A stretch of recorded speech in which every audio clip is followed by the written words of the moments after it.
Praise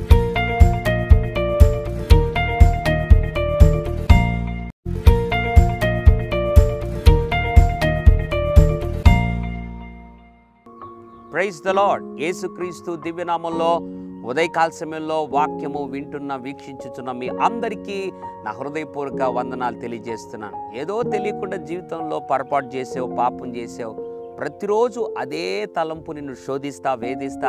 పలానా రోజు పలానా తప్పు చేసావు, చేయకుంటే బాగుండే, పలానా రోజు ఈ పాపం చేసావు కాబట్టి నువ్వు ఎప్పుడు నిత్య పాపివి, దేవుడు నిన్నెప్పుడు ప్రేమించడు, దేవుని దగ్గరికి ఎప్పుడు నువ్వు రాళ్ళు, నువ్వు చర్చికి పోయిన ప్రయోజనం లేదు, నువ్వు ప్రార్థన చేసిన ప్రయోజనం లేదు, నువ్వు వాక్యం చదివిన ప్రయోజనం లేదు, దేవుని పాటలు విన్నా పాడిన ప్రయోజనం లేదని ప్రతినిత్యము ఒక సాతానుడు నీ జీవితంలో నిన్ను ప్రతినిత్యము కుమిలిపోయే విధంగా, కృంగిపోయే విధంగా చేస్తూ ఒక కుట్ర మనస్సాక్షితో జీవిస్తూ ఉన్నావా? ఉదయకాల సమయంలో దేవుడు చెప్తున్నాడు, నువ్వు పాపము చేసింది వాస్తవమే, నువ్వు పడిపోయింది వాస్తవమే.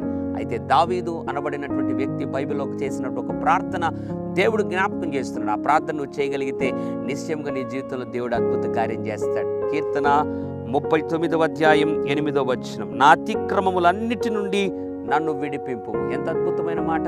నా అతిక్రమములన్నిటి నుండి నన్ను విడిపింపు అని ప్రార్థన చేశాడు దావీదు.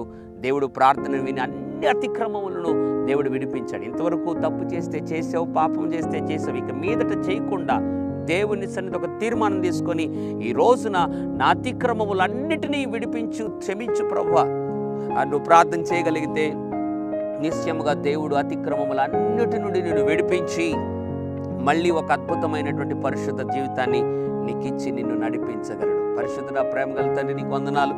ఎవరైతే నా అతిక్రమములను అన్నిటి నుండి నన్ను విడిపించు అని ప్రార్థన చేస్తున్నారో వారి పాపం క్షమించి వారి అతిక్రమలన్నిటిని విడిపించి ఇప్పుడే పరిశుద్ధ జీవితం ప్రసాదింపజేసి నడిపించమని, ఆ కుట్ర మనసాక్షిని తొలగించమని యేసు నామములో ప్రార్థిస్తున్నాం తండ్రి. ఆమెన్. God bless you.